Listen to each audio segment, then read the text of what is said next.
alle 8 circa, e 8 e 7 è venuto giù. Ero andato a prendere la moglie a Novale e stavamo tornando, poi sono andato in casa. E ha sentito poi cosa? E seduto sul divano ho sentito tremare, pensavo fosse un terremoto, in realtà invece era il ponte che era venuto giù. Donato è passato 5 minuti prima che il ponte dei Nori crollasse. Si considera un miracolato. Una volta dentro casa ha sentito un boato, come un terremoto. A raccontarlo anche Laura, che abita proprio davanti al ponte. Eravamo sul divano, stavamo chiacchierando e abbiamo sentito come una scossa di terremoto abbastanza breve, in realtà non ci abbiamo neanche dato più di tanto peso.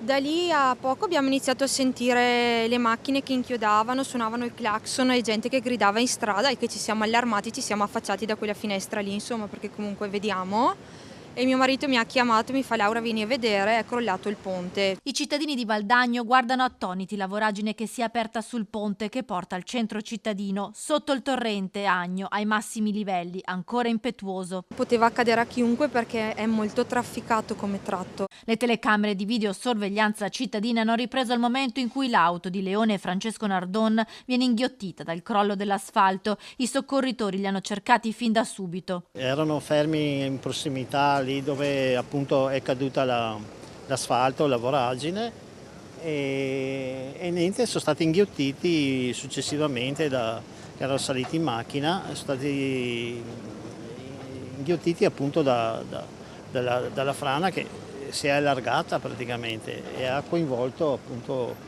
la loro macchina e loro quindi sono stati trascinati via dalla forte corrente. Valdagno paga il prezzo più alto di questa ondata di maltempo. Oltre a 2 vittime si contano 8 frane nel territorio, scantinati e allagati. Una famiglia di 8 persone in via Murri è stata evacuata perché la loro abitazione è stata lambita da un fronte di fango che si è staccato dalla collina. E la frana è arrivata a appoggiarsi sulla casa dall'altra parte qua.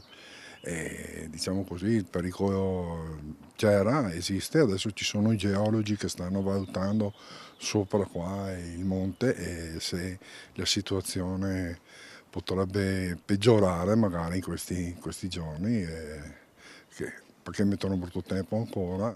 Una parte del comune è rimasta a lungo senza acqua visto che la condotta si è spezzata con il crollo del ponte. Il sindaco di Valdagno ha fatto richiesta dello stato di emergenza.